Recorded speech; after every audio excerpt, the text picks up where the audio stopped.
Hey guys, tonight we begin with the raw, muddy and downright funny and disgusting reality of a medieval battlefield. You probably imagine a battlefield as trumpets blaring, swords clashing, and heroic speeches echoing over the hills. In reality, your first opponent isn't a knight or an arrow, it's the smell. And let me tell you, it's undefeated. Picture thousands of men who consider bathing optional, as in maybe once a year if the river isn't frozen. Their tunics are stiff with old sweat, stale ale, and mystery stains no one wants to investigate. Then add horses, because nothing says glory like wading through half a ton of hay-fed digestive output. But wait, there's more. Soldiers have been sleeping in muddy camps, tossing leftovers on the ground, and relieving themselves wherever they please. It's less field of honor and more giant outdoor dumpster fire. You're not breathing air so much as sipping a medieval smoothie of everything you never wanted to taste. The veterans don't even notice. They're used to it.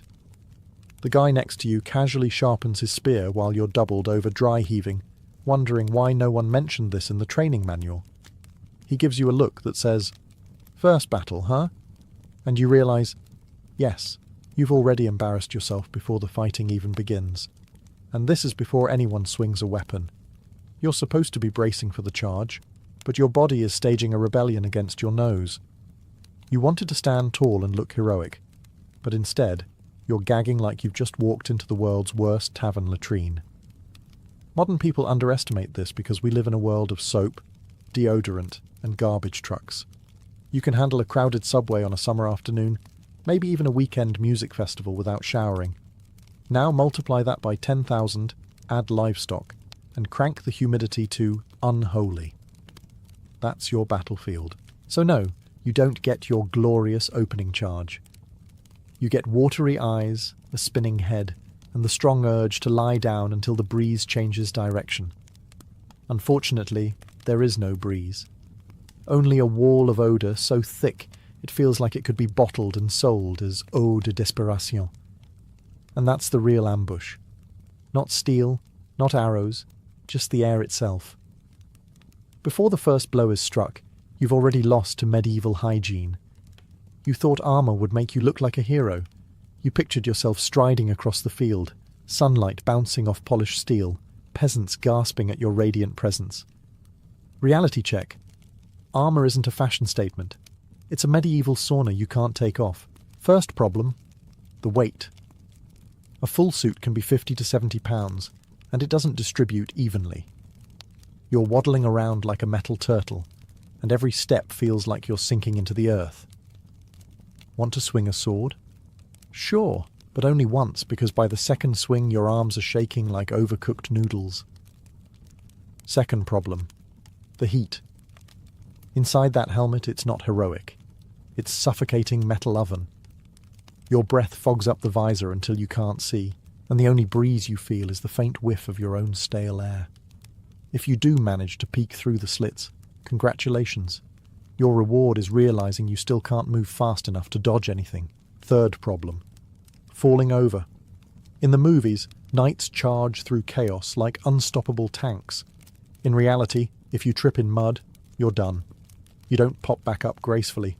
You flail on the ground, arms and legs clanking like a dropped toolbox, while everyone else tramples past. At best, a friend drags you upright while rolling his eyes. At worst, you get left there, until someone decides your armour looks better without you in it. And let's not forget the smell. Remember Chapter 1? Now imagine that smell trapped inside a steel can with you. Every bead of sweat just soaks your padding until you're basically wearing a sponge that reeks of despair. Knights trained for years to endure this misery. You? You've barely handled carrying groceries up the stairs. After 10 minutes in armour, you're praying for a cool breeze, a chair, and maybe a sports drink. But there are no chairs, no breezes, and the only drink is warm ale that tastes like regret. So yes, armour makes you look impressive. From a distance. Up close, you're staggering, wheezing, and trying not to pass out. Far from invincible, you're basically a medieval baked potato waiting to be peeled. You imagine a medieval battle as sword against sword, face-to-face duels, and dramatic speeches. Reality: you're more likely to be introduced to an arrow before you even see the enemy. Archers were the medieval version of long-range customer service. Impersonal, efficient, and guaranteed to ruin your day. They didn't need to know your name or even see your face. All they had to do was aim in the general direction of a giant crowd of sweaty soldiers, and gravity handled the rest. The worst part? You don't hear the one meant for you. Arrows aren't cinematic. There's no warning whistle. No slow-motion moment where you lock eyes with it. It's just suddenly there. 1 second you're clutching your spear, the next second someone in your row is on the ground, and you're wondering if it's your turn next. And medieval armies didn't use a handful of archers. They used thousands. The English longbowmen at Agincourt fired so many arrows they literally darkened the sky. Imagine standing shoulder to shoulder with your nervous friends, looking up and realizing the weather forecast today is overcast, with a chance of sharp, pointy objects. Your armour, maybe it helps, but it's not perfect. Arrowheads were designed to slip through chainmail, splinter shields, and turn padded jackets into pincushions. If you were unlucky enough to be lightly equipped, you weren't just vulnerable, you were target practice. Even if you weren't hit, the psychological damage was real. Picture dozens of your comrades dropping around you in the opening minutes, all before you've even moved forward. Courage has a funny way of evaporating when the sky itself seems to be angry at you. The only defense was to raise your shield and hope. Which sounds fine, until you realize holding a shield over your head for more than 5 minutes feels like weightlifting punishment. Soon your arm shakes, the shield slips, and you find yourself peeking upward, praying the next volley doesn't come when you're taking a breather. So before the swords ever clash or the cavalry even arrives, there's a good chance you'd already be lying in the mud, muttering, "Really? That's how I go out?" The arrow doesn't care about your workout routine, your dreams of glory, or your brand new armor polish. It just shows up uninvited, like the worst party guest in history. You think the real threat on a medieval battlefield is the knight. Wrong. It's the giant half-ton animal he's riding. Horses weren't just transportation. They were biological battering rams with legs. And the moment you see one charging at you, you realize your place in history is to be part of the road. A warhorse isn't some friendly stable pony nibbling sugar cubes out of your hand. These were specially bred destriers, muscular, armoured, and trained to trample anything in their way. Picture 1 to 200 pounds of fury moving at 30 miles an hour. You don't fight that. You become part of the scenery. The sound alone is terrifying. Dozens, sometimes hundreds of hooves thundering across the field, making the ground shake. It doesn't feel like battle anymore. It feels like the earth itself is coming to flatten you. By the time the rider lowers his lance, you're already trying to decide whether you'd rather be squashed, skewered, or both. You think your spear will save you. Maybe, if you're standing firm in a disciplined formation, but you're not. You're panicking, sweating inside your armour-turned sauna, and wishing you'd stayed home to tend goats. The first rider bears down on you, and your spear shakes in your hands like it's made of paper. Horses can smell fear, or maybe they're just too focused on turning you into a speed bump to care.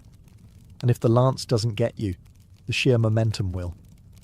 People imagine knights jousting gracefully, but in a battle it's chaos. Riders crash through lines, horses kick sideways, and men go flying.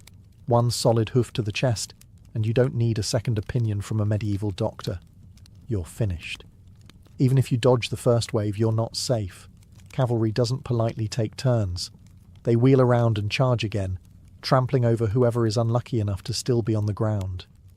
At that point, you're less a soldier and more a patch of muddy carpet. In the stories, cavalry charges are noble and awe-inspiring. In reality, they're just terrifying. The knight might be aiming for honour, the horse is aiming for maximum flattening. And between the two, your odds of lasting even a minute shrink faster than your courage. You probably think your worst enemy on the battlefield is the opposing army. But the real danger? The guy standing right behind you. Welcome to the wonderful world of Friendly Fire Medieval Edition. Forget modern precision weapons. Medieval warfare was up close, chaotic, and sweaty. When thousands of men pack into a tight formation, swinging sharp objects around with shaky hands, somebody's bound to get jabbed in the wrong direction. And spoiler, it's usually you. First, there's the spear problem. Spears are long, unwieldy, and hard to aim in a crowd. The guy behind you is trying to poke the enemy, but instead he's poking the back of your leg. Congratulations, you've just become a shish kebab, and the battle hasn't even started properly. Then there are the swords. Forget elegant duels. Picture exhausted men swinging blindly in every direction, hoping they hit something that isn't wearing their own colours. With all the smoke, shouting, and general panic, they can't see you clearly anyway. If you're lucky, the worst you get is a dent in your helmet. If not, well, let's just say you won't be sending thank you notes to your teammates. And don't even get me started on archers. Arrows don't always go forward. Sometimes they misfire. Sometimes they bounce. Sometimes the wind just decides it doesn't like you. It's bad enough being terrified of the enemy's archers. It's worse realizing you also have to survive your own side's help. Even movement is hazardous. Picture this. Your commander yells, "Advance!" and everyone surges forward like an angry stampede. You stumble, fall, and before you can get up, 50 of your closest friends have already stepped on you. Not out of malice, of course. They're just trying not to die. Medieval courtesy had its limits. Veterans knew this. That's why they stood at the edges of formations, where the only danger was the actual enemy. You, however, are stuck in the middle, surrounded by amateurs who still can't tell their left from their right.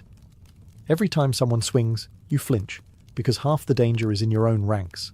So yes, the enemy might be terrifying.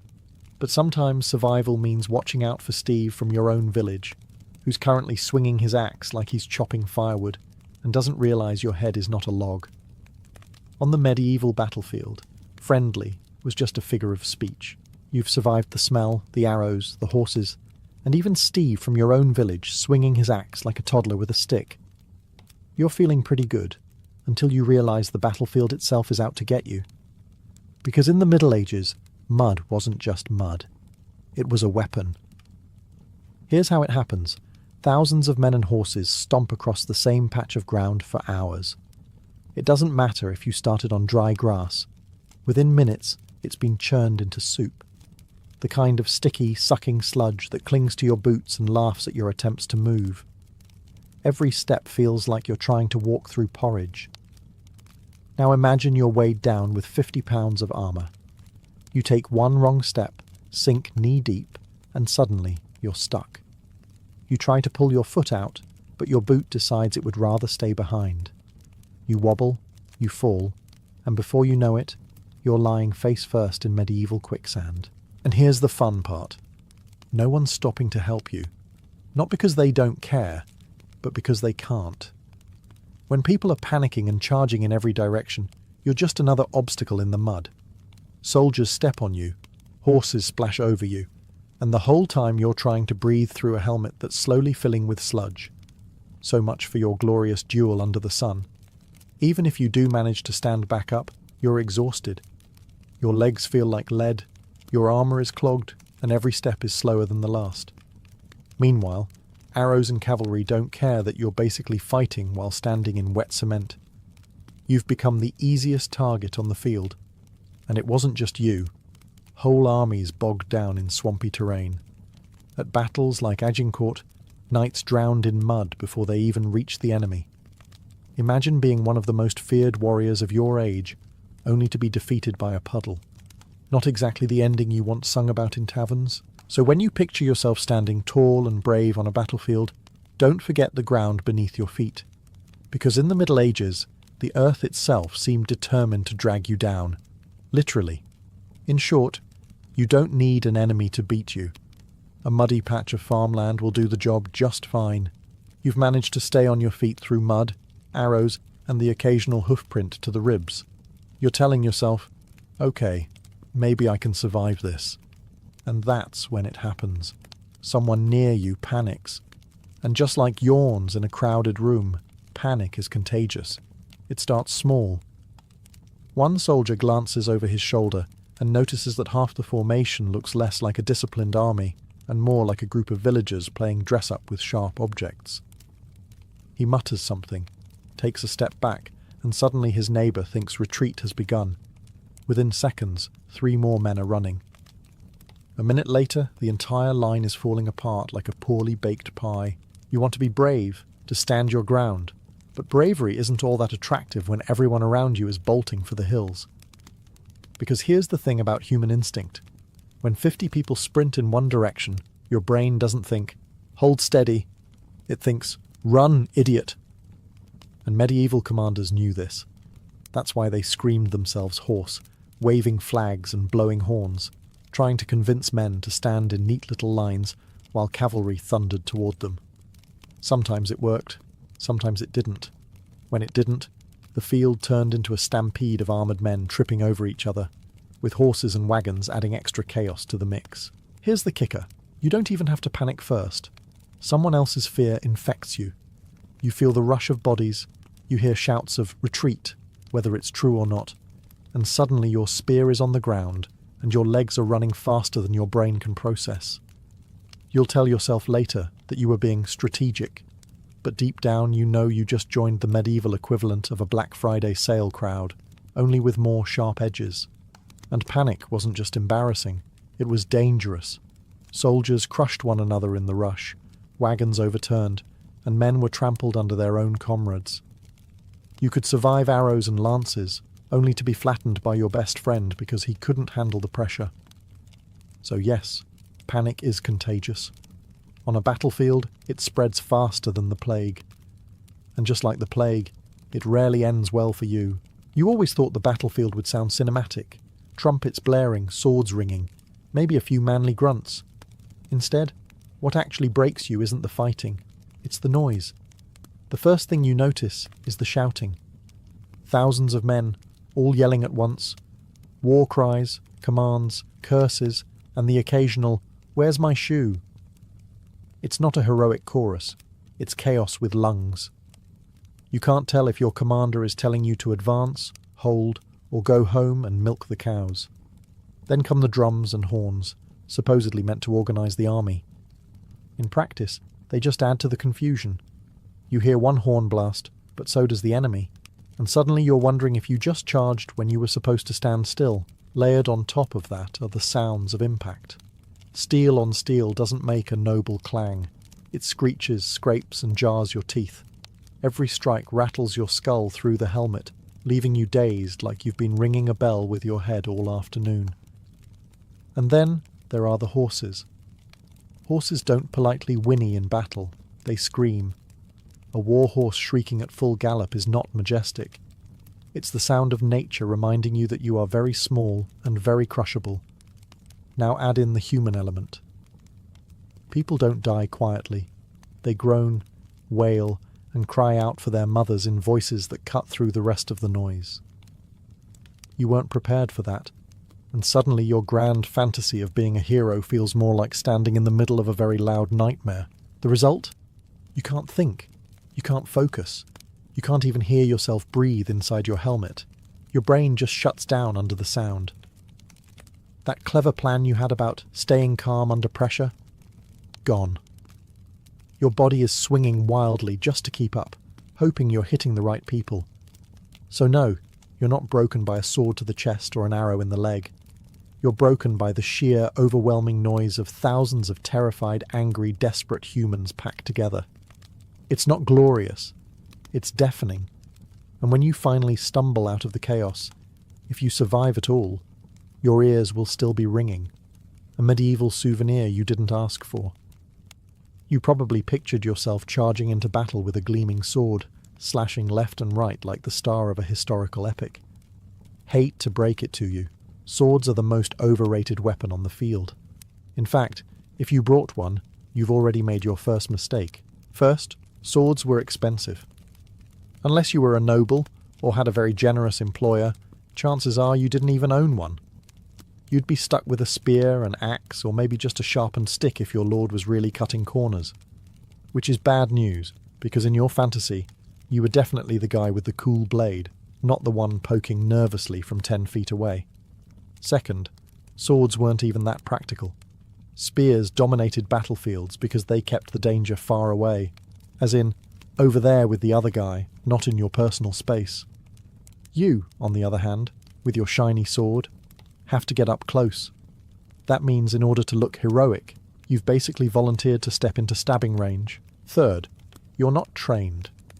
Knights trained from childhood to fight with heavy blades, practicing drills every day until their arms were like tree trunks. You, however, have spent most of your life scrolling, driving, and maybe going to the gym 3 times a week if you're really motivated. When you try to swing, it's less valiant strike, and more, why does my shoulder hurt already? And don't forget, battles weren't neat duels.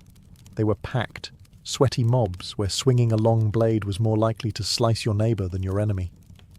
In fact, many soldiers blunted their swords on purpose for close combat, turning them into glorified clubs. So much for your elegant swashbuckling. Even if you managed to land a hit, your sword probably wouldn't slice through armour like in the movies. Chainmail padded jackets and helmets were designed to resist blades. You'd swing with all your strength, and the other guy would just grunt, annoyed, before introducing you to his much more practical spear point. So yes, swords look great on movie posters and in museum displays, but on the battlefield, they're heavy, clumsy, and mostly symbolic. If you thought you'd be striding into glory with Excalibur in hand, think again. You're not King Arthur. You're just a tired guy holding a very expensive mistake. Congratulations. You've made it this far. You've dodged arrows, avoided being flattened by horses, and even survived Steve's accidental axe swing. But here's the thing. Even if the battlefield doesn't finish you, disease almost certainly will. Because medieval armies had one silent, patient warrior that never lost: germs. Let's start with the camps. You're living in a temporary city made up of thousands of stressed, sweaty soldiers crammed together. Everyone is eating from dirty pots, sharing spoons, and drinking the same lukewarm ale that's been sitting in a barrel since last week. Clean water? Don't make me laugh. If you drink from a stream, chances are you're also sipping whatever contribution the horses and soldiers upstream left behind. Then there's the food. You think you're a tough modern survivalist because you once ate a gas station hot dog. Try chewing on hard bread full of weevils or meat that smells questionable but probably won't make you sick. Spoiler. It does. And once it hits your stomach, you're out of the fight faster than any sword could manage. Infections? Oh, they're everywhere. Remember that tiny scratch you got on your hand while adjusting your armour. In a modern world, it's a band-aid situation. In the medieval world, it's an invitation for bacteria to throw a party. Within a week, your hand is swollen, you've got a fever, and the camp doctor is recommending either prayer or amputation. Sometimes both. And let's not forget the big names: dysentery, typhus, and plague. Dysentery alone could wipe out more soldiers than enemy swords ever did. It's hard to look heroic when you're spending most of the battle sprinting for the bushes. Typhus spreads like wildfire in crowded tents. And plague... well, let's just say you don't want to be in an army camp when that guest shows up. The cruel part? Disease didn't discriminate. Peasant or knight, you were all equally vulnerable.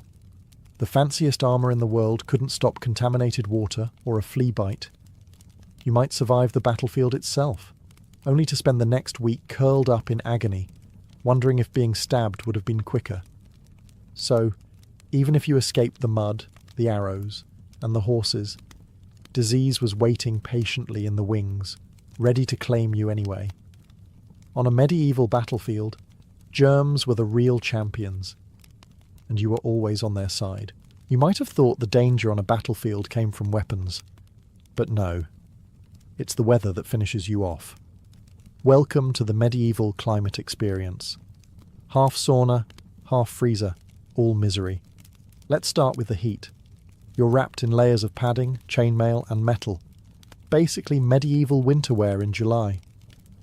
Within minutes, you're sweating like you're in a sauna with no exit. Your helmet traps every ounce of warmth until your brain feels like it's being slow cooked.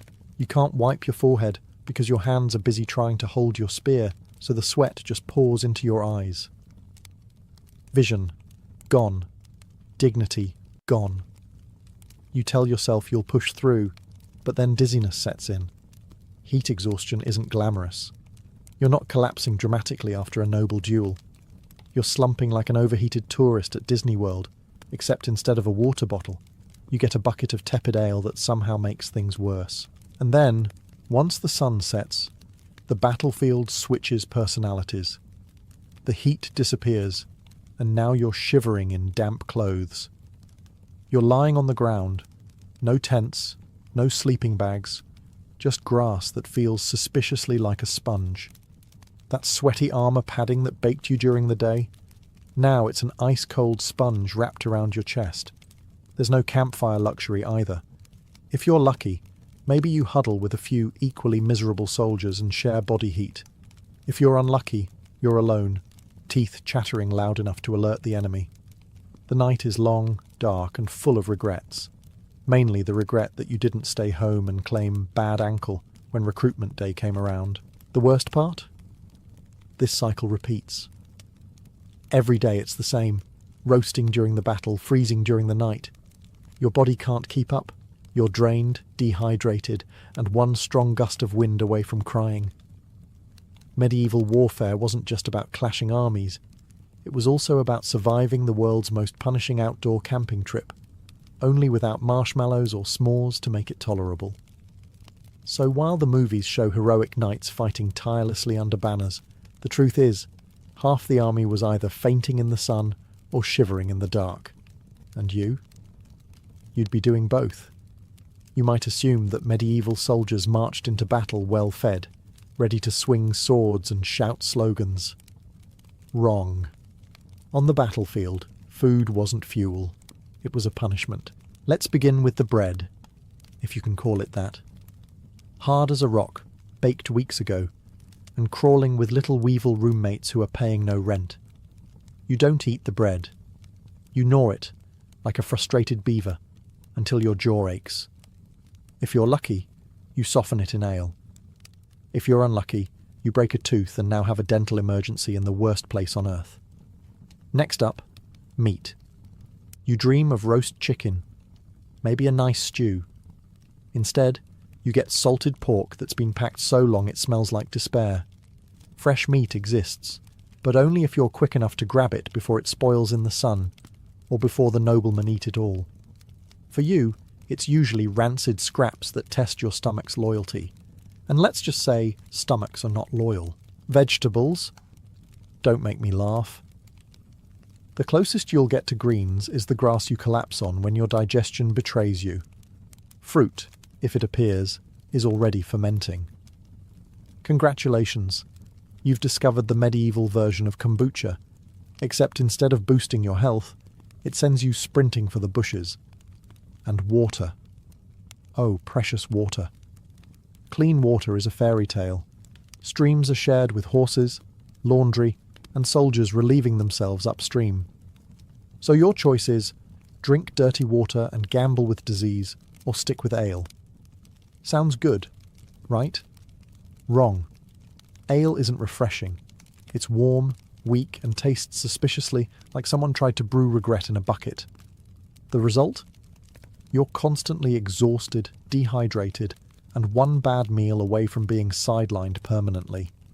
Instead of feeling strong and ready for battle, you're lightheaded, weak, and wondering if maybe the enemy camp has better catering. Spoiler, they don't. Meanwhile, your commander is eating fresh bread, roasted meat, and actual wine under a silk tent. You, on the other hand, are licking crumbs off your gauntlet and trying to convince yourself that hunger builds character. It doesn't. It just builds misery. So forget visions of feasts before battle. Your rations are barely rations. They're a cruel reminder that even if the enemy doesn't take you out, indigestion probably will. You've somehow dodged arrows, outlasted mud, and even resisted the weevil-infested bread. For one glorious moment you think you're going to make it. Then the enemy surrounds you, your weapon is knocked from your hand, and you realise you're not going to die dramatically in the mud after all. You're about to be captured, which is somehow worse. If you're a noble, there's a slim chance things go okay. You might be held for ransom, which means your wealthy family coughs up enough gold to buy you back. You'll spend a few months as an unwilling guest, probably eating better food than your men ever had, before being sent home with a slightly bruised ego. Not great, but survivable. But you're not a noble, are you? You're just you. And that means no ransom, no comfy prison tent, no friendly negotiations. For the average foot soldier, capture was basically the medieval version of you lost the game and now the DLC is suffering. Best case scenario, you're enslaved. That's right. Congratulations, you now belong to someone else. Hope you enjoy a lifetime of farm labour in a country that doesn't even speak your language. Worst case scenario, the enemy finds you inconvenient. Feeding prisoners costs money after all. And armies didn't like spending money on anything except more pointy objects. Even if you're not executed outright, the humiliation alone is crushing. Stripped of your armour, shoved in with a group of equally miserable men, you realise you're not a proud warrior. You're cargo. And every soldier who walks past reminds you with a smirk. Then there's the psychological torture. You have no idea if you'll ever see home again. Maybe you'll be traded, maybe you'll rot in a makeshift cell. Maybe tomorrow someone decides they're bored and you're the entertainment. Medieval law didn't exactly include a prisoner's rights handbook. At least death on the battlefield was quick if messy. Capture? That's slow, drawn out, and filled with uncertainty. Every day is another reminder that you were important enough to survive, but not important enough to matter. So yes, you thought surrender was the safe option. Instead, you just signed up for the medieval loyalty program, where the reward for survival is misery, drudgery, and maybe, if you're lucky, an escape story no one believes. You've made it farther than anyone expected. The arrows missed, the horses trampled someone else, and you even managed to survive Steve's accidental spear poke. For a brief, shining moment, you imagine this might all end with a ballad sung about you in a tavern. Then reality sets in. Your glorious end is going to be anything but glorious. First, let's talk about surrender. You think that if you drop your weapon, raise your hands, and look suitably pitiful, the enemy will take you in. That's adorable. The truth is, no one has time for prisoners when the field is full of chaos. If you're lucky, you're ignored. If you're unlucky, you're dealt with by someone who doesn't feel like babysitting. Medieval mercy was inconsistent, at best. Okay, so maybe you're imagining a heroic duel. The noble knight facing a worthy opponent, blades clashing until one falls. That's cute too. On real battlefields, no one wastes time on honourable showdowns. Your end is more likely a messy pile-up, with 3 different weapons hitting you from 3 different directions. The chroniclers never write about that part, or maybe you're thinking, at least my commander will notice me. Sorry, he won't. He's already galloping away to safety, leaving you to become a cautionary tale about why you shouldn't have trusted the banners. The truth is, nobody cares about your personal bravery. Armies don't remember individuals. They remember numbers. And you're just one of them. The best case, glorious ending? Someone might strip you of your armour and tell a story later about how they bested a soldier of the enemy. Congratulations, you've been downgraded from person to anecdote. Worst case, you're buried in a mass pit, nameless and forgotten, while chroniclers write poems about how noble the lords were. And let's be honest, even if you did die in a technically impressive way, no one back home will ever hear the details. Your mother will get the short version, he fought bravely, which really translates to, we don't know what happened, probably mud. So much for the glorious end. Instead of being remembered as a legend, you're remembered as that guy who didn't come back. The real glory goes to the storytellers, not the ones lying in the field. So here you are. You've sweated, stumbled, dodged arrows, eaten questionable bread, and stared down war horses. You've survived panic, mud, and even Steve's clumsy friendly fire. You've made it to the end. Surely all this suffering will count for something.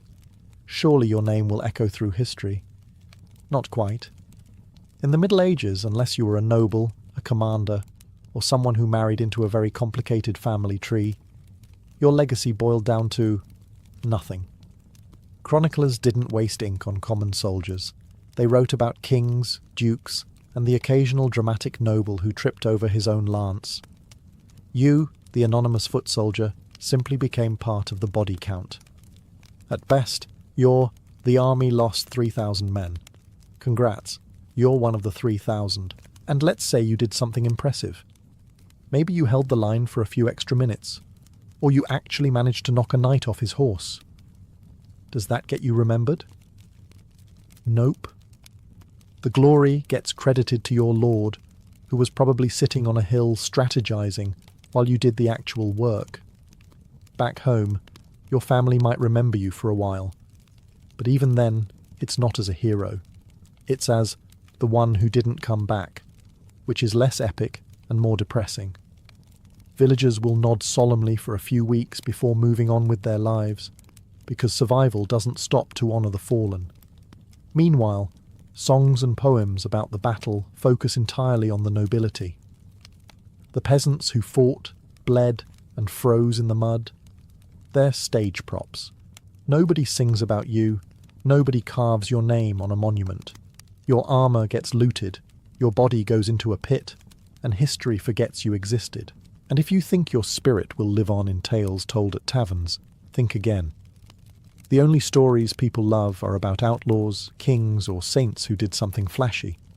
You're just some guy who went off to war. That's the ultimate medieval battlefield truth. It didn't matter how brave you were, how long you lasted, or how miserable your final moments were. Your legacy was silence. You dreamed of glory. History gave you anonymity. For a medieval peasant, the garden wasn't just a patch of green outside the hut. It was the thin line between hunger and survival. Unlike the ornamental courtyards of nobles or the vast estates managed by monasteries, the peasant's garden was a scrappy, stubborn little piece of earth carved out of necessity. Every square foot mattered. Every seed had a purpose. There was no room for luxury here, only life, sustenance, and the hope of making it through the seasons. It was often the women of the household who carried the secrets of this little Eden. From mother to daughter, from grandmother to granddaughter, knowledge flowed like an invisible inheritance. Which herbs eased stomach cramps, which roots could fight fever, and which bitter leaves might save a sick cow. These were not written in books, for books belonged to the clergy. Instead, this wisdom lived in memory, in calloused hands, and in quiet rituals repeated with the turn of the moon. The peasant garden was a miracle of efficiency. In one cramped corner you'd find onions huddled near carrots, an early form of companion planting. The sharp scent of the onion kept away pests that would have chewed through the carrots. A row of beans might climb their way up wooden sticks, while peas shared the soil beneath, enriching it with nutrients that would keep it fertile for the next round of planting. Nothing was planted at random. Every pairing had a logic that today we'd call organic farming, but for them it was simply survival strategy. Even the waste of the household found its way back into the earth. Animal dung, kitchen scraps, and rotting straw were gathered into smelly piles, slowly turning into the compost that breathed new life into tired soil. It was dirty, hard work, but it meant the difference between a harvest and an empty table, and above all, the garden was timed by the heavens. Peasants didn't have clocks, but they had the phases of the moon. Seeds might be sown during a waxing moon, when the growing light promised strong shoots, or harvested when the moon waned, believed to bring better storage. These rhythms bound the peasants to cycles far larger than themselves, aligning their survival with the turning sky. For these families, the garden was not just food. It was medicine, security, and tradition. A lifeline dug into the soil, feeding not just the body, but the resilience of a people who had no other safety net. If the medieval garden was the family's lifeline, then the women were its guardians. While men were often away in the fields, tending sheep or sweating under the Lord's plough, it was women who bent over the small family plot, sleeves rolled up, hands deep in the soil. They knew when to plant, when to harvest, and when to cut herbs at dawn while the dew still clung to their leaves, said to give them greater strength. Much of this knowledge was practical. What healed wounds, what calmed coughs, what kept fleas off a baby's cradle, but it was also wrapped in ritual and tradition. Some women whispered charms while planting seeds, not because they expected magic to sprout, but because such words made them feel aligned with the earth and heavens. Others swore that basil only thrived if planted with a smile, or that rue cut on a Friday warded off evil spirits. To an outsider it might have looked like superstition, but to the peasant it was simply the wisdom of ancestors layered with centuries of trial and error. The garden was also a place of experimentation. Women tried out combinations, moving crops around each year to see which patch of soil responded best. They noticed that leeks grew sturdier when placed where beans had been the year before, or that cabbage attracted fewer worms when ringed with sage. These were not accidents. They were observations turned into strategies, a slow science carried out without notebooks or laboratories. Children, too, were part of this cycle of knowledge. Little hands fetched water, plucked weeds, or chased chickens away from the herbs. While helping, they absorbed lessons without even realizing it. Which root to pull for a fever, which leaf to chew to dull hunger pains, and which plants could kill if mistaken for food. By the time a girl reached adulthood, she carried a library of knowledge in her memory, one that might never be written, but would save her family countless times over. This expertise gave women a quiet but undeniable power. In a society where peasants had little control over taxes, laws, or even their own fates, the garden was one domain where women reigned supreme. Their judgment could decide whether the household would endure a hard winter or crumble under sickness and scarcity. And so, while history books often overlooked them, these peasant women were the hidden pharmacists, farmers, and guardians of medieval survival. One of the cleverest tricks medieval peasants used, though they wouldn't have called it agriculture science, was the practice we now call companion planting. To a peasant, this wasn't theory. It was pattern recognition, born from centuries of watching what grew well together and what stubbornly refused to share soil. If carrots thrived when planted beside onions, you didn't argue. You planted more carrots beside more onions. Take the classic onion and carrot partnership. The onion's strong smell masked the scent of carrots, confusing the dreaded carrot fly that could otherwise devastate a row. Meanwhile, the carrot's delicate foliage didn't compete with the onion's spiky leaves, so they grew harmoniously without stealing light or space. Peasants might not have explained it in terms of pest deterrence and non-competing root systems, but they saw the results in fuller baskets at harvest. Then there were the legumes, beans and peas. These humble plants carried a secret weapon in their roots, the ability to enrich the soil itself. Peasants may not have known the word nitrogen, but they knew that after beans grew in a patch, other crops planted there seemed stronger. So beans and peas were often cycled through the garden, acting as invisible fertilizer factories, keeping the soil lively rather than exhausted. Herbs, too, had their roles. Dill might be tucked in between rows of cabbage to lure away pests, while sage and thyme acted like little green shields, warding off insects and flavouring the stew pot later. Some plants even served as sacrificial victims. Nasturtiums, for instance, drew hungry insects away from vegetables. To the peasant eye, this meant that while the nasturtiums looked ragged and chewed, the cabbages beside them stayed crisp and whole, a worthy trade. What's striking is how peasants wove together food, medicine, and protection in one tiny patch of earth. Every plant was part of a larger strategy. Even flowers weren't purely decorative. Marigolds could brighten the garden, while discouraging pests and soothing skin when brewed into a salve. Nothing was wasted, not even beauty. Through this web of partnerships, the medieval peasant garden became more than the sum of its parts. It was an ecosystem, carefully balanced through observation and experience. By planting with purpose, peasants tricked nature into working for them, turning a bare strip of land into a self-sustaining engine of survival.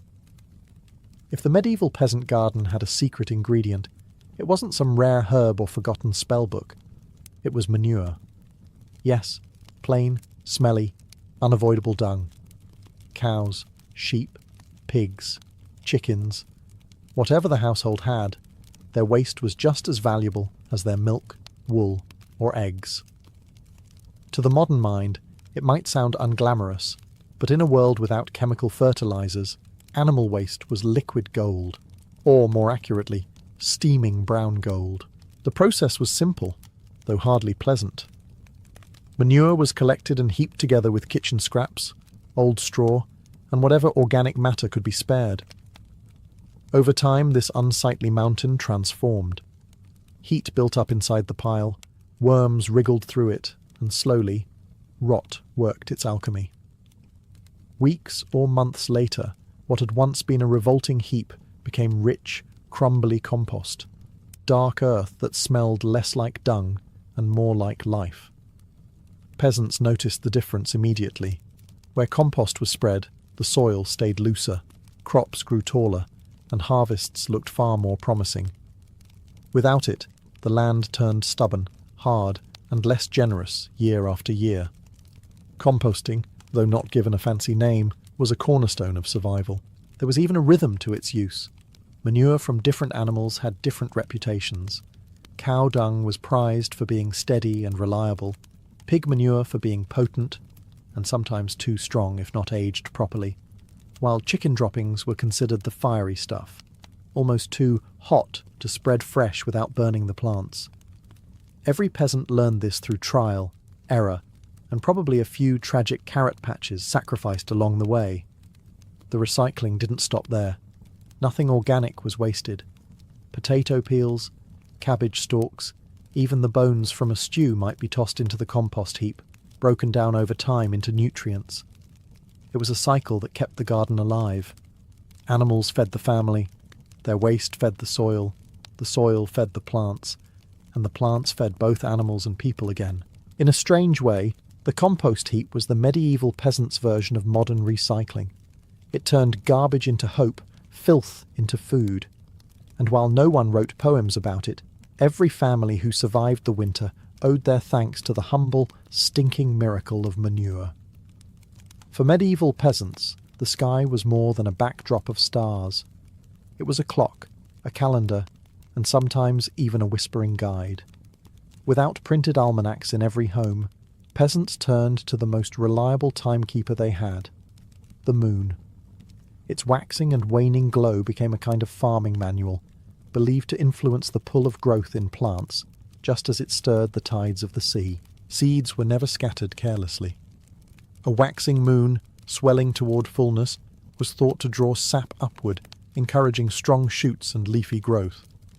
This was the time for crops that grew above the ground: peas, beans, lettuce, herbs. The light of the fattening moon promised vigour, so women saved their best seeds for these nights, slipping them into soil as silver light spilled across the fields.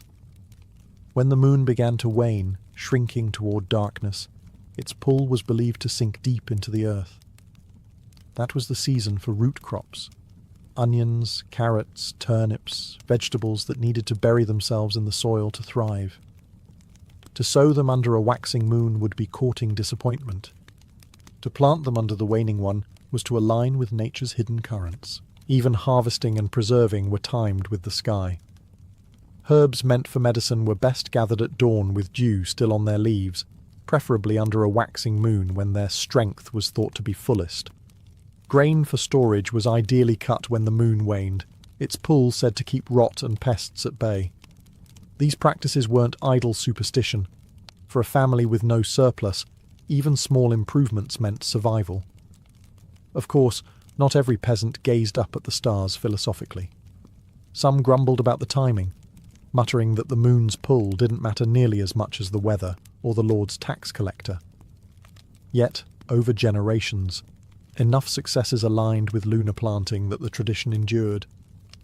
To ignore it felt reckless, almost like insulting a power far greater than oneself. Thus, each garden was not only rooted in soil, but also tethered to the sky. Medieval peasants might have been bound to the land, but their gaze remained upward, measuring their fortunes by the glowing arc of the moon. For medieval peasants, the garden was more than a source of food. It was the family pharmacy. When illness struck, there was no rushing to a doctor. Physicians were rare, costly, and often reserved for lords, monasteries, or wealthy townsfolk. For everyone else, healing came in the form of leaves, roots, and flowers carefully tended just outside the door. Every peasant woman carried a mental list of cures. Chamomile soothed aching stomachs and restless sleep. Yarrow, with its feathery leaves, was prized for staunching wounds and helping fevers break. Garlic wasn't just for flavouring broth. It was crushed and eaten as a ward against coughs and infection. If a child had worms, wormwood lived up to its name. If a man had aches from the fields, comfrey could be mashed into a poultice to ease the swelling. The line between food and medicine was often blurred. Parsley brightened a dish, but also helped digestion. Cabbage leaves could be eaten in stews or pressed against a sore joint. Even the humblest onion was seen as a cure-all, eaten raw for colds, boiled for coughs, and applied to wounds as a crude antiseptic. To the medieval mind, nature had stocked the garden with answers for nearly every ailment, if one only knew where to look. Of course, some cures were as much ritual as remedy. Herbs were gathered at dawn, sometimes with a whispered prayer, for it was believed the morning dew carried strength. Certain plants were cut only with a clean blade, others only under a waxing moon. A pinch of superstition clung to almost every remedy. Did it always work? Perhaps not. But when the choice was between trying a handful of sage or doing nothing at all, peasants put their faith in the green world. The garden also provided remedies for livestock, an essential lifeline, since a sick cow or lame ox could spell disaster.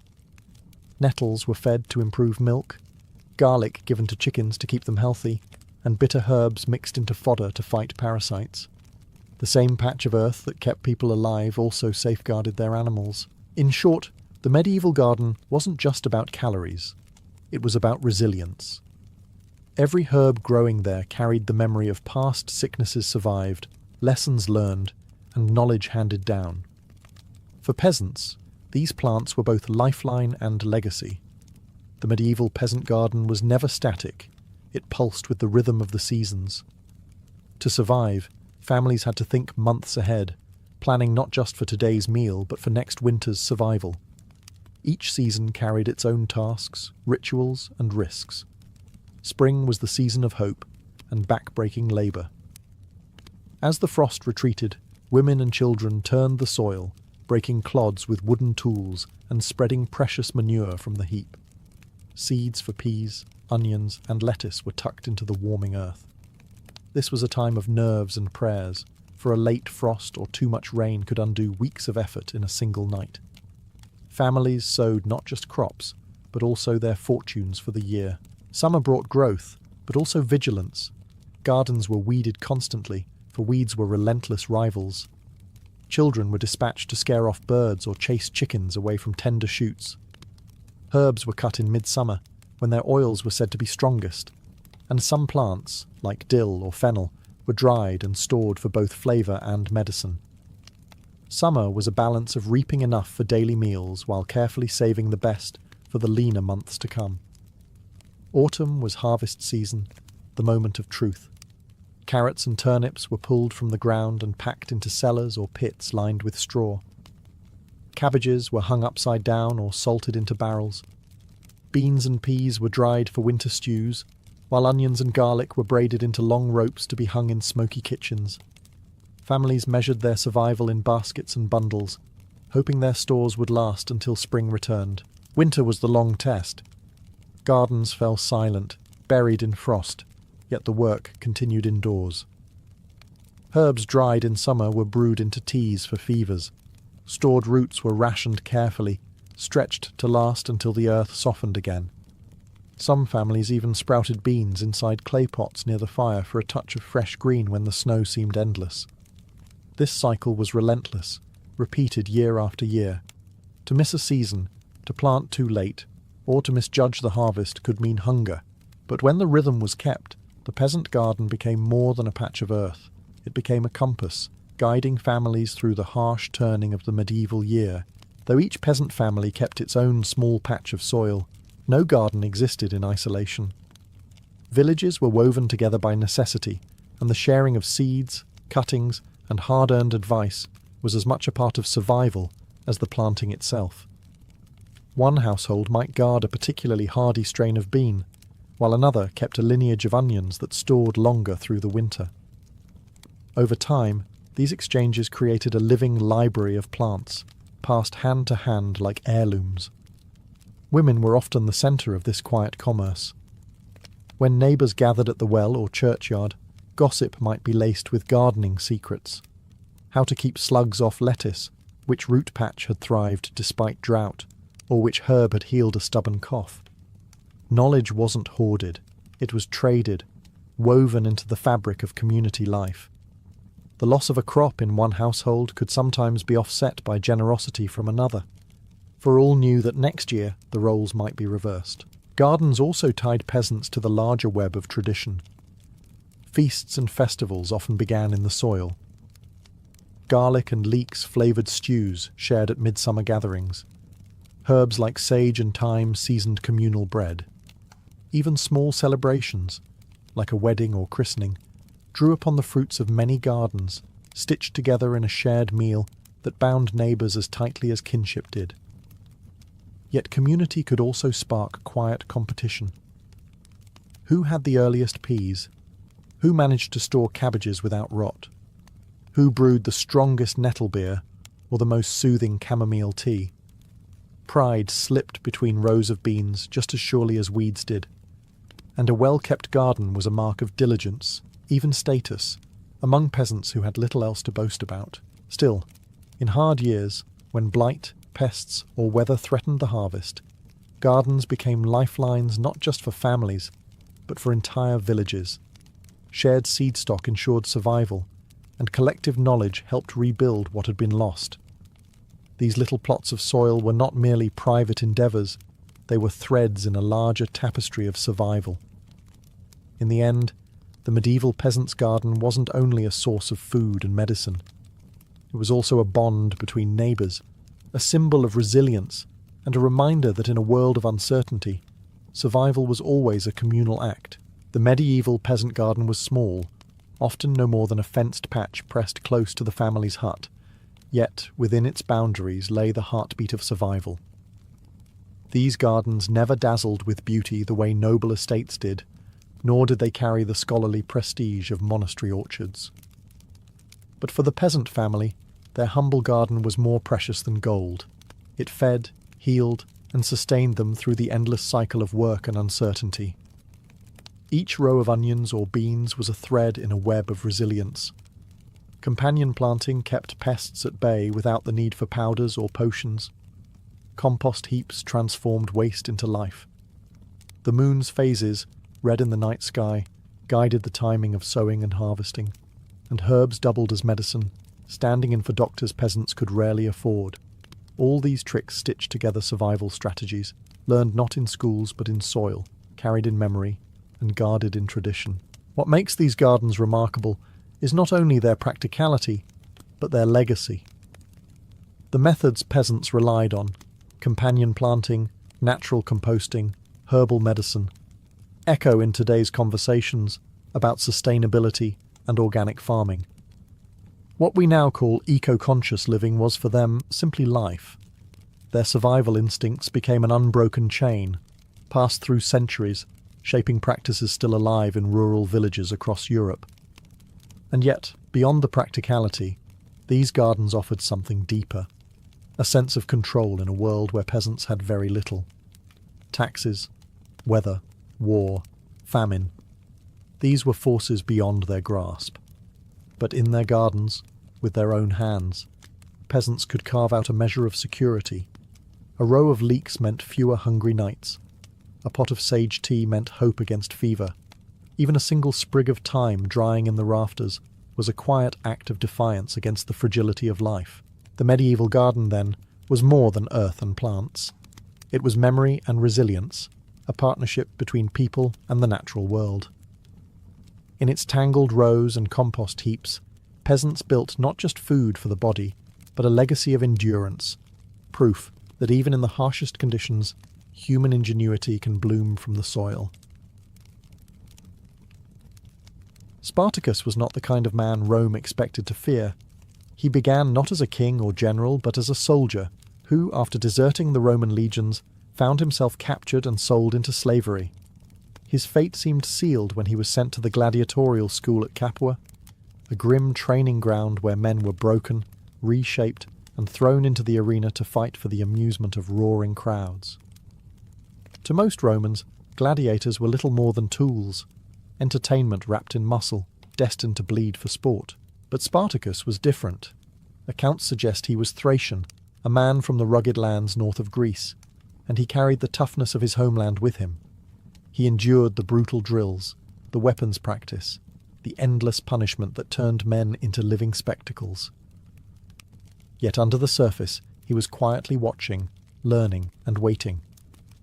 The arena might have been Rome's theatre of death, but Spartacus was already imagining something else, a chance to turn his chains into weapons.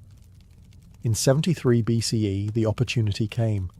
Alongside about 70 fellow gladiators, Spartacus planned an escape. Armed at first with little more than kitchen knives and skewers stolen from the kitchens, they burst out of the school, overpowering guards, and seized proper weapons as they went. It was a desperate gamble, the kind that usually ended with crucifixions along the road. Instead, it sparked the beginning of something Rome had not anticipated, a full-scale revolt. Once free, Spartacus proved himself not just brave, but cunning. He led the escapees into the countryside, raiding for supplies and gathering others to his cause. Runaway slaves, shepherds, and labourers flocked to his banner. What began as a ragged band of gladiators grew into a swelling force of men and women who had nothing to lose and everything to gain. For Rome, it was an insult of the highest order. Slaves were supposed to fear their masters, not take up arms against them. Yet here was Spartacus, a former gladiator, turning humiliation into defiance. He was no longer just a man fighting for his own freedom.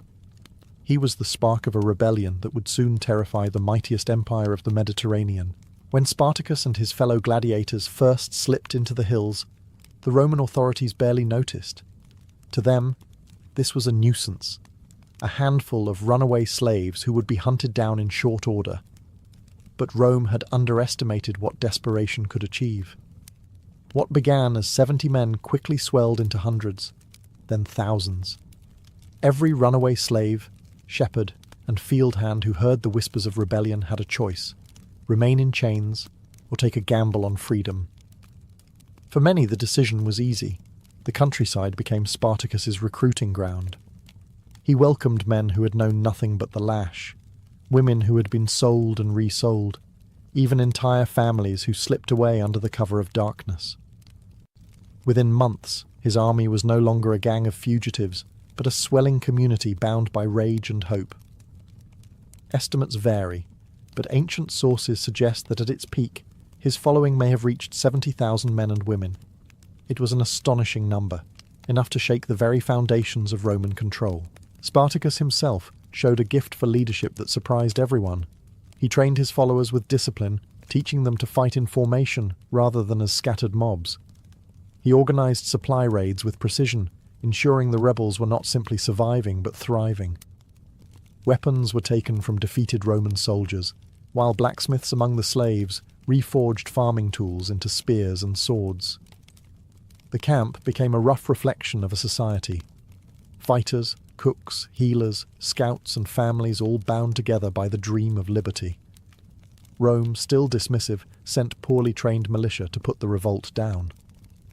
To their shock, Spartacus smashed them. His forces ambushed Roman patrols, struck at supply lines, and melted back into the hills before organized counterattacks could land. Each victory brought more recruits, more weapons, and more confidence. For the first time, slaves across Italy dared to imagine the impossible, that Rome itself could be beaten. What frightened the Senate most was not just Spartacus's victories, but the symbolism of them. A gladiator, someone trained for amusement, was now defeating Rome's soldiers. The social order that kept millions in chains was suddenly wobbling. The rebellion was no longer a mere escape attempt. It was a movement.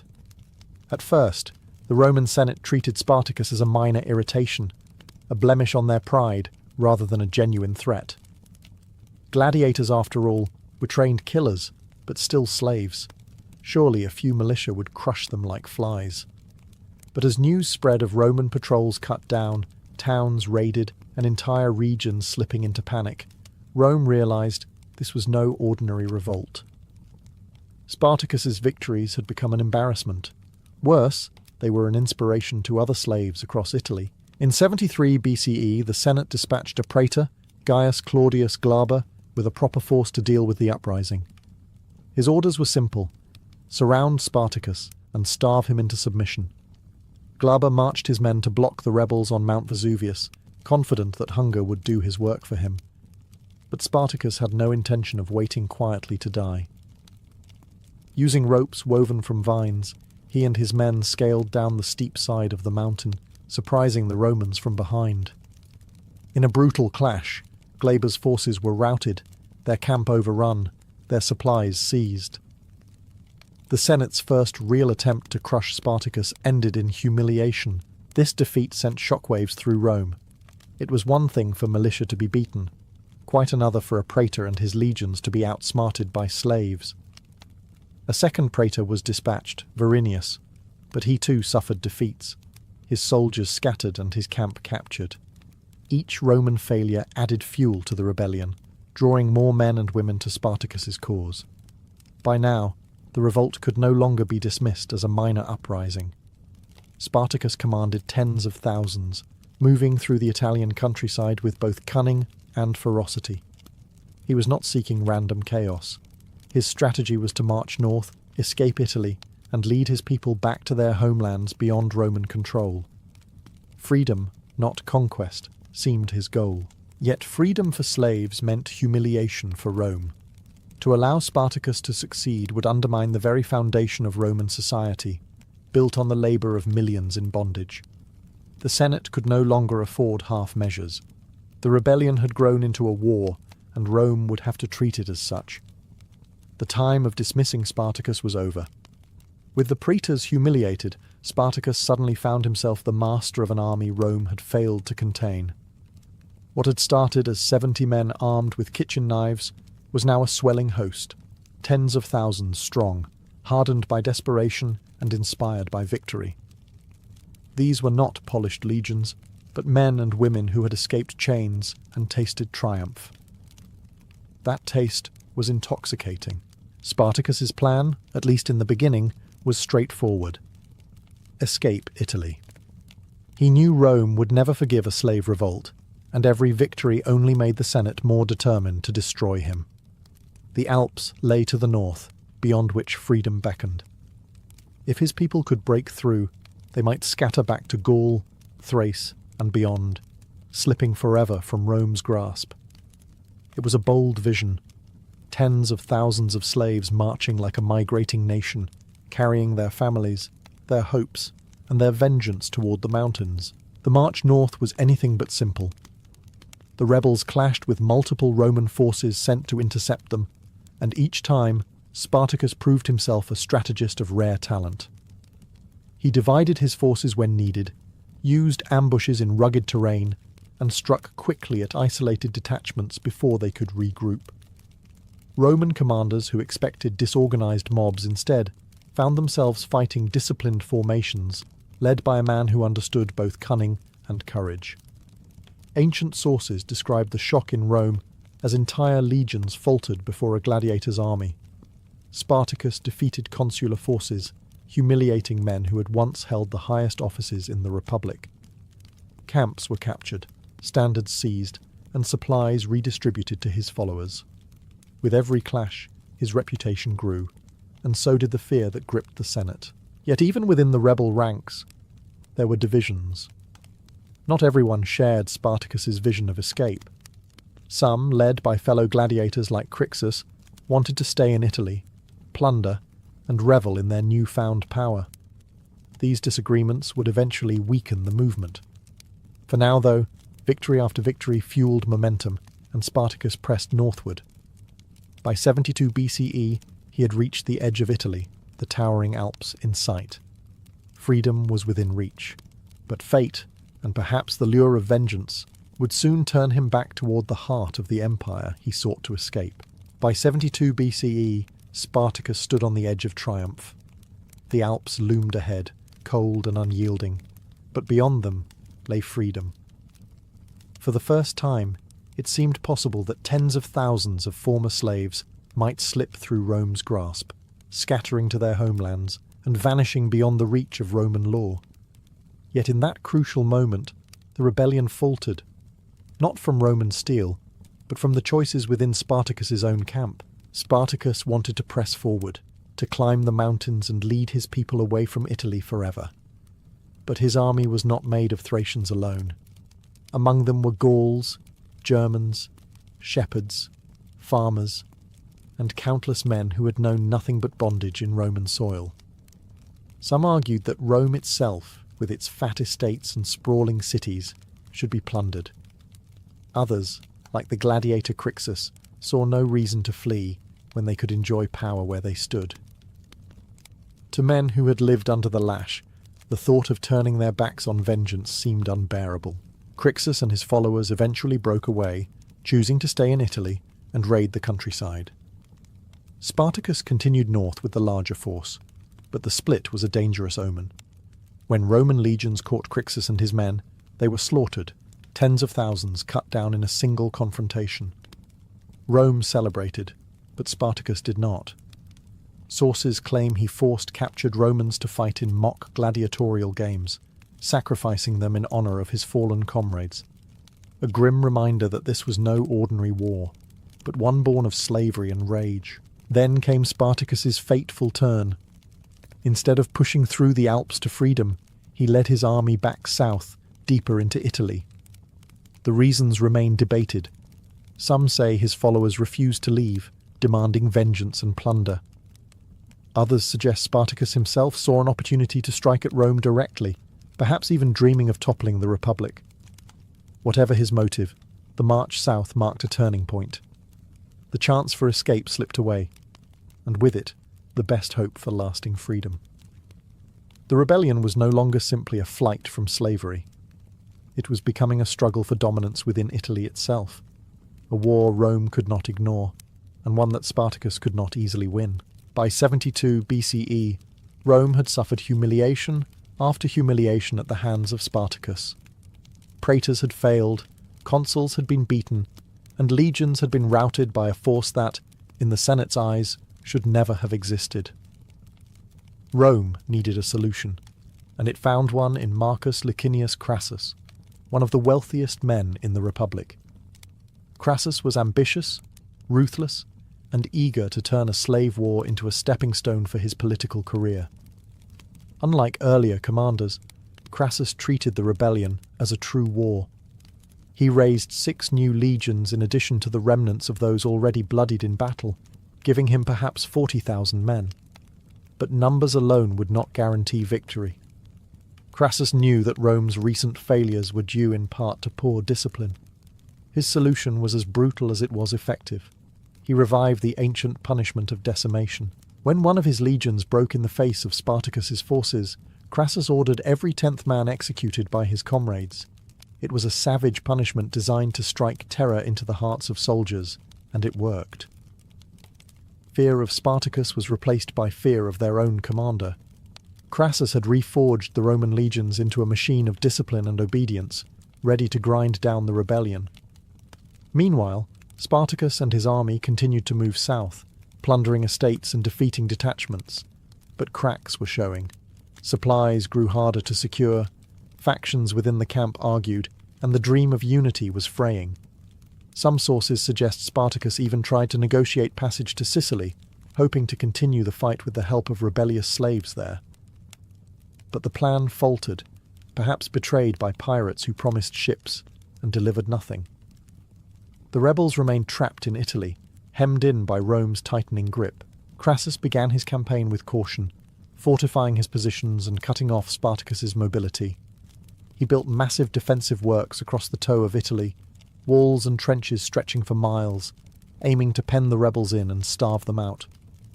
It was a war of attrition now, and Rome had the resources to play the long game. For Spartacus, the tide was turning. He was still a brilliant leader, still capable of victories, but for the first time, Rome had an opponent as relentless as himself. The final act of the rebellion was about to begin. Crassus was no fool. Unlike the praetors and consuls who had underestimated Spartacus, he knew brute force alone would not be enough. His massive fortifications in southern Italy were designed to suffocate the rebellion.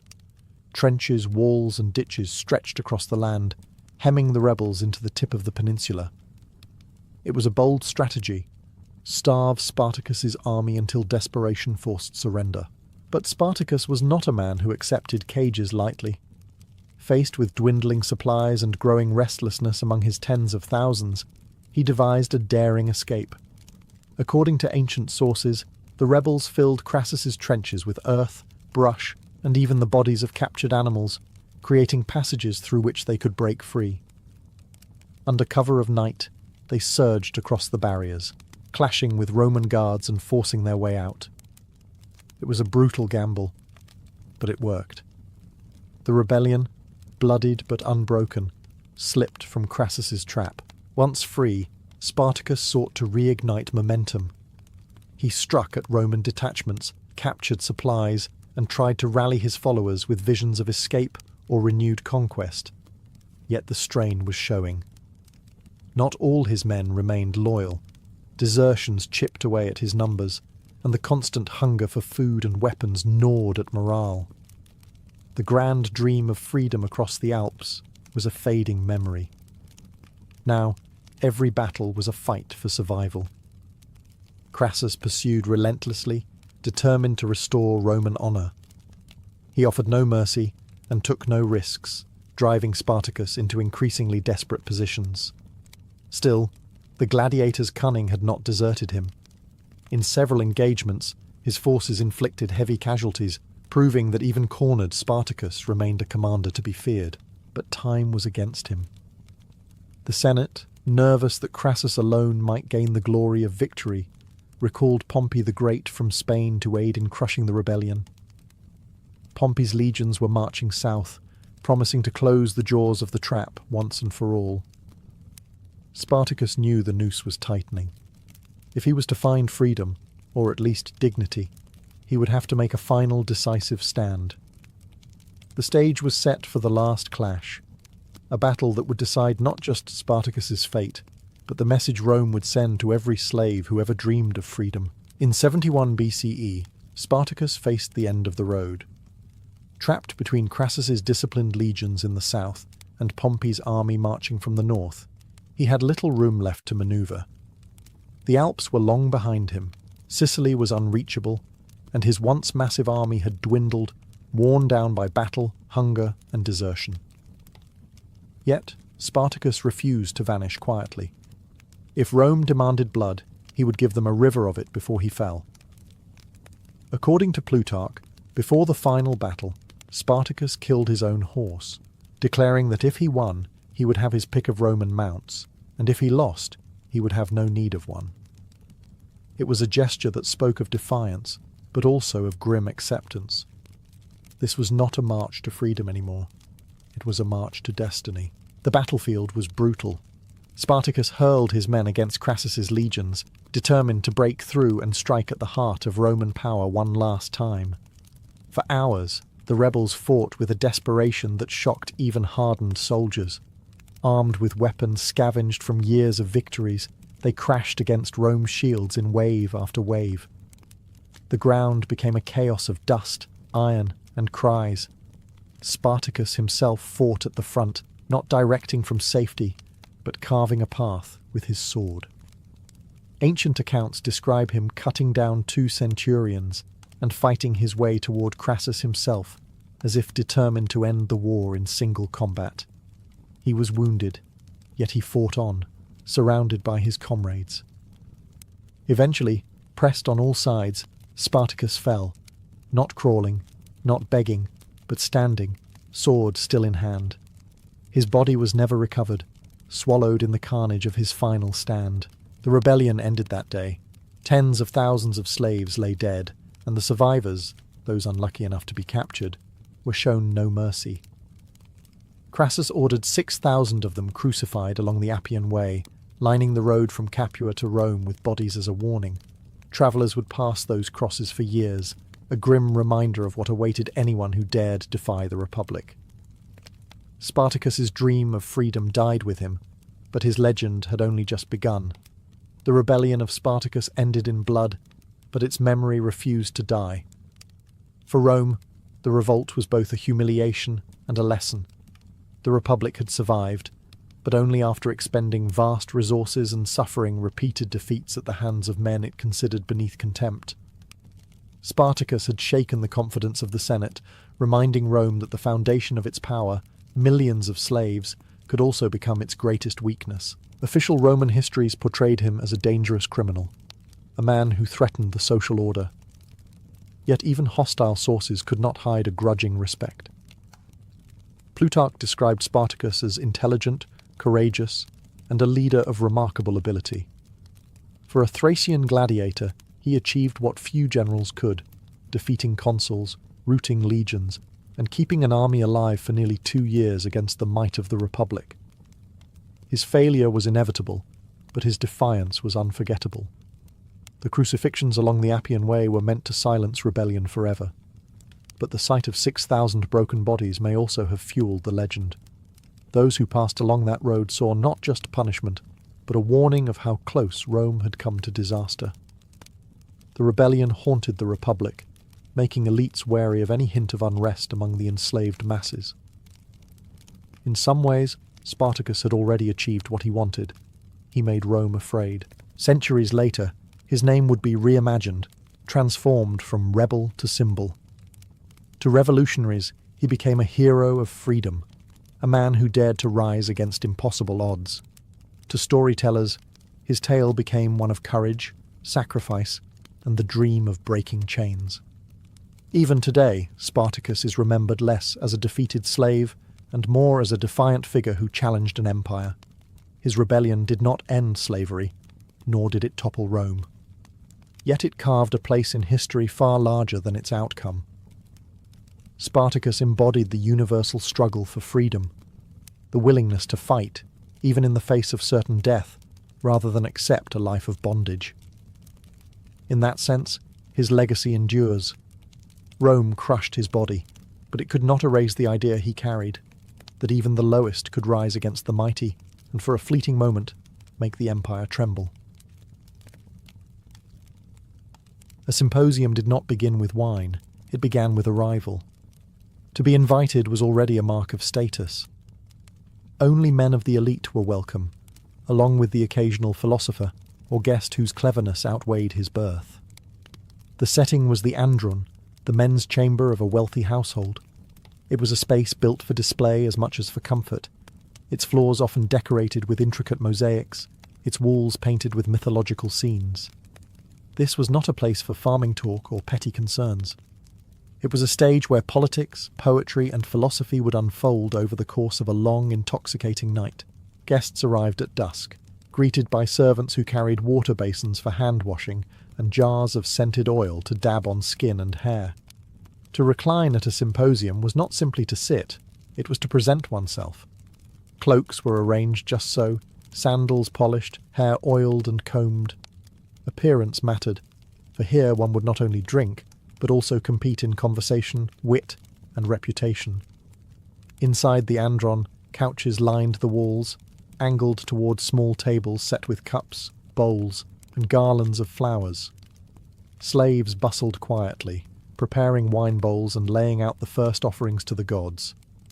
Before anything else, a libation was poured, wine spilled in honour of Dionysus, the god of revelry, and often to Zeus or other deities, as if to remind the guests that even excess required divine approval. Once reclined, each man had his place, with the host typically directing the order of the evening. The layout was intimate yet calculated. No one could hide, and each guest was expected to contribute. The symposium was not a feast of food. The main meal was eaten beforehand. Instead, it was a feast of words, ideas, and indulgence. Food, if present, was light: fruits, nuts, honey cakes. What mattered was the wine, the music, and the company. To step into the andron was to cross a threshold. Outside were the duties of war, politics, and family. Inside was a world suspended, half sacred, half decadent, where the rules of ordinary life bent under the influence of conversation, laughter, and the slow rhythm of diluted wine.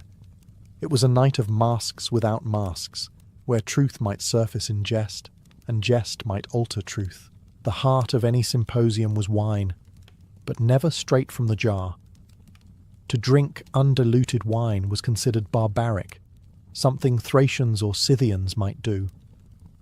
Greeks prided themselves on moderation through ritual, and so the first act after libations was mixing. In the centre of the room stood the crater, a great bowl into which wine and water were poured together. Ratios varied, sometimes 3 parts water to 1 part wine, sometimes lighter or stronger depending on the host's mood. But the principle remained the same. Civilized men drank together, not to forget themselves entirely, but to stretch the night with wit and pleasure. Presiding over this delicate balance was the symposiarch, the evening's ruler. He might be elected by the guests or chosen by the host, and his authority was absolute, for as long as the symposium lasted. The symposiarch decided how strong the wine would be mixed, how quickly it would flow, and when cups would be refilled. In theory, he was the guardian of moderation. In practice, he could turn the gathering into either a gentle night of philosophy or a raucous carnival of excess. Slaves moved silently around the room, dipping pitchers into the crater and refilling kylixes, shallow, wide cups that forced a man to drink slowly and carefully. Wine was not only for thirst, it was the medium through which truth and playfulness emerged. In wine truth, said the Greeks, believing that a loosened tongue revealed the inner soul. Yet it was a careful balance. Too much, and conversation collapsed into chaos. Too little, and the spirit of the symposium never stirred. To keep the night alive, wine was often accompanied by games of endurance and skill. Guests might be challenged to drain a cup in a single gulp, or hold steady while tossing dregs in the game of kotobos. All of this unfolded under the watch of the symposiarch, who was as much conductor as dictator. His choices decided whether the evening produced timeless verses and political schemes, or ended with slurred quarrels and overturned tables. In the Greek imagination, wine was not just drink, but a bridge between men and gods, between seriousness and laughter, between wisdom and folly.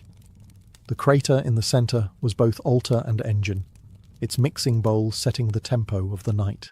Once the wine began to flow, the symposium shifted from ritual to rhythm. Conversation filled the air, but music gave the evening its pulse. The most common sound was the sharp, piercing melody of the aulos, a double-piped flute that could be playful or mournful depending on the mood. It was usually played by hired entertainers, women known simply as flute girls.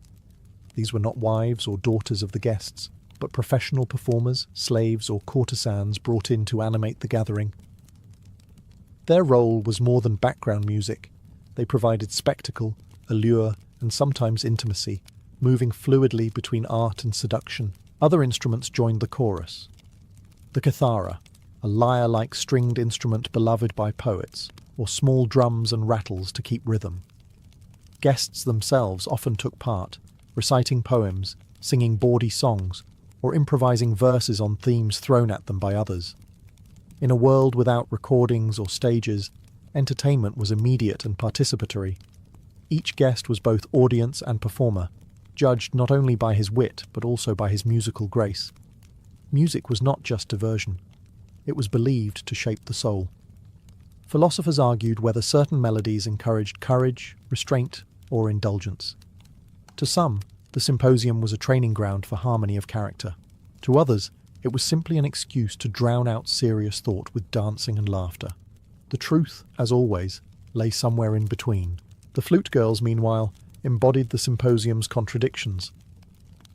They were outsiders, often slaves, yet central to the atmosphere. They might play, sing, pour wine, or slip into more intimate roles as the night deepened. Their presence blurred the line between performance and pleasure, between art and desire. For the elite men reclining on couches, this was part of the charm. The symposium existed precisely in that space where refinement and indulgence collided. As cups refilled and the tempo of the evening rose, music set the tone. A solemn hymn might ease the night into thoughtful debate, while a lively tune could push guests into games, laughter, and playful quarrels. The symposium was never static. Like the wine in the crater, it was mixed, part sacred, part profane, part wisdom, part excess, and the music ensured that balance never stopped shifting. If music and wine set the rhythm of a symposium, conversation provided its soul. Reclining on couches, with cups in hand, guests turned the gathering into a theatre of words. Here, politics could be whispered, poetry recited, and philosophy argued with the same intensity as a duel in the arena. The symposium was not simply a drinking party. It was also a place where ideas were sharpened and reputations made. The topics could range from the profound to the absurd. One guest might recite lines from Homer, sparking a debate about the nature of heroism. Another might propose a riddle or challenge others to compose verses on the spot. Political men used the setting to test arguments, float alliances, or whisper criticisms of rivals under the cover of intoxicated laughter. Philosophers, especially in Athens, turned the symposium into a classroom where wisdom was pursued not through formal lectures, but through playful, probing dialogue. Plato's symposium immortalized this aspect of the tradition. In it, Socrates and his companions, drinking deep into the night, discussed the nature of love. For them, wine loosened the tongue, but also stripped away pretense, revealing truths that might have remained hidden in sober daylight. To speak at a symposium was to gamble. Your wit, your knowledge, your very character were on display before peers who would not hesitate to laugh at weakness or celebrate brilliance. Yet the line between wisdom and folly was thin. As the wine deepened, conversation could slide from lofty debates to bawdy jokes or heated quarrels. A guest too drunk might expose himself to ridicule, his arguments collapsing into slurred nonsense. Moderation, again, was the key. The best symposiasts balanced seriousness with levity, mixing philosophy with humour in the same way the wine was mixed with water. What made symposium conversation so powerful was its intimacy. These were not public speeches or formal assemblies. They were private exchanges among equals, spoken in a room fragrant with incense and resonant with music. Ideas could be tested in a freer way, without the rigid protocols of the agora. And sometimes, amid laughter and excess, truths were uncovered that might reshape a man's life. Or, in the case of philosophers like Plato, echo through centuries. The symposium was thus a paradox, a place of indulgence, but also a forge of thought. In the mingling of wine and words, wisdom and wit were never far apart. As the evening ripened and the wine took hold, the symposium became a playground. Conversation and philosophy gave way to contests that mixed skill, laughter, and sometimes humiliation. These games were not distractions. They were central to the event, a way to test wit, agility, and charm in a setting where reputations were always at stake. The most famous of these diversions was kottabos. Guests would take the dregs of wine left in their cups and, with a flick of the wrist, hurl the liquid across the room toward a target, perhaps a bronze dish balanced on a stand. The goal was to strike it so that it rang with a satisfying clang. Success was greeted with applause and laughter. Failure often brought mockery. But kottabos was more than a test of accuracy. Men would dedicate their throws to lovers or muses, claiming victory as a sign of favour from the gods or from desire itself. A well-aimed splash could be both a declaration and a flirtation. Other contests unfolded in verse. Guests challenged one another to recite poetry, compose impromptu lines, or answer riddles on the spot. A clumsy answer earned jeers. A clever rhyme could elevate a man's standing in the eyes of his companions. These contests blurred the line between entertainment and intellectual sparring, a reminder that even in play, the the symposium was a stage for performance. Drinking itself often became a game.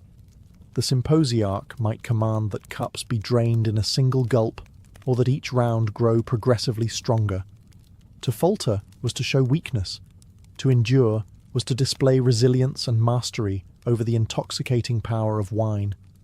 In some symposia, this competition spiraled into chaos, with songs growing louder, laughter sharper, and bodies slumping on couches in surrender to Dionysus. For all their frivolity, these games carried meaning. They revealed skill, wit, and self-control, or the lack of it. They also bound the group together. Laughter over a missed throw of Kotobos, or admiration for a brilliant verse, reminded each man that he was part of a community, however fleeting. In the flicker of lamplight, with garlands slipping from their heads, the players of these games tasted both camaraderie and competition, pleasure and pride. The symposium was never only about wine or talk. It was about the unpredictable spark when people mixed seriousness with play, wisdom with excess. And in that blend, the games thrived. Beneath the laughter, the wine, and the clever verses, the symposium pulsed with another force: Eros. Desire was woven into the fabric of the evening, never far from the surface. While wives remained absent, respectable women were not invited into the men's chamber. Other companions often joined.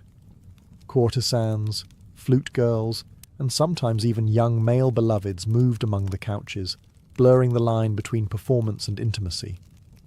For the Greeks, Eros was not simply lust, but a complex bond of attraction, mentorship, and power. A man might dedicate a song, a throw of Kotobos, or even a witty line of poetry to the object of his affection. Love declarations were sometimes playful, sometimes earnest, but always public, staged before the laughter and judgment of peers.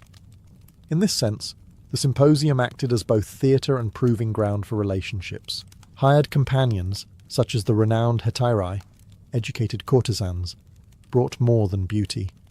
Unlike flute girls who provided fleeting entertainment, hetairai could converse on philosophy, recite poetry, and charm with intellect as well as allure. Their presence lent the evening sophistication, though it also hinted at decadence. These women could shape conversation, flatter egos, and at times wield subtle influence over powerful men. But Eros was not confined to courtesans. The symposium also reflected the Greek tradition of pederasty, where elite men pursued relationships with younger male companions. These bonds, controversial to us today, were seen as vehicles for mentorship, political networking, and expressions of status. Within the walls of the andron, such dynamics could be openly displayed, courted through gifts, songs, or even contests of loyalty and wit. As the night deepened and wine grew stronger, boundaries loosened. Playful banter might slip into caresses, and public games of wit might end in private encounters. The symposium thrived on this tension between restraint and release, wisdom and indulgence. The god Dionysus, patron of wine, presided over both clarity and frenzy, and the men reclining under his influence often felt they were walking a fine line between the two. In this charged atmosphere, Eros was not an intrusion, but an essential ingredient. It bound music, conversation, and excess into a single current of desire. For the Greeks, to explore love, whether sacred, carnal, or philosophical, was to embrace the full complexity of human life. And nowhere did that play out more vividly than in the symposium. While a symposium glittered with music, wine, and desire, it also carried a sharper edge. Politics. Reclining on couches, powerful men could speak with more freedom than in the assembly, plotting alliances, whispering strategies, and gauging who might be friend or rival. The andron, though private, was often more dangerous than the agora, for here reputations could be built or broken over a cup of wine. Politics entered the symposium subtly. A man might begin by reciting lines from Homer, comparing himself to a hero, and slyly mocking his opponents. Another might tell a story of recent battles, highlighting his own valour, while hinting at the incompetence of others. Wine loosened tongues, but it also provided cover. A risky opinion could be disguised as a joke, a dangerous plan framed as a playful what-if. Yet everyone listening understood the stakes. The host's guest list itself was a political statement. Who reclined beside whom, who was excluded, who received the best wine. All of this sent signals. To be invited was to be recognized, to be left out was a slight. Some gatherings were more about power than pleasure, where plots against rivals were hatched, military campaigns discussed, and friendships secured with laughter and oaths.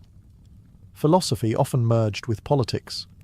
When Socrates and his circle debated love at a symposium, their words also touched on leadership, virtue, and the nature of authority. To discuss what made a good lover was not far from discussing what made a good statesman. The same skills, charm, persuasion, endurance applied to both.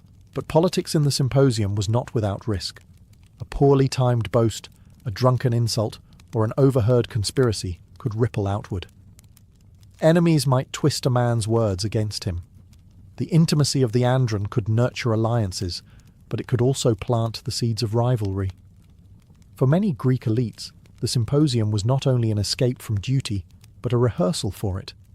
Battles might be fought on fields, laws debated in the assembly, but here, amid garlands, flute music, and cups of diluted wine, the real groundwork of influence was laid. Decisions made in the flickering lamplight of a symposium could echo into the daylight of the polis. For all their claims of moderation, Greek symposia were fragile balancing acts. With enough wine, wit could curdle into insult, games into brawls, and philosophy into farce. Dionysus, god of revelry, always lurked with a smile in the corner, ready to nudge a gathering from brilliance into bedlam. Drunkenness was both expected and feared. A guest too eager with his cup might suddenly forget poetry and politics, slurring insults at rivals or boasting far beyond his worth. Arguments flared quickly when pride was wounded, and fists, or even furniture, could fly. Ancient writers tell us of symposia ending in shattered cups, overturned couches, and guests stumbling into the streets with blackened eyes. What began as a night of refinement could collapse into chaos before dawn.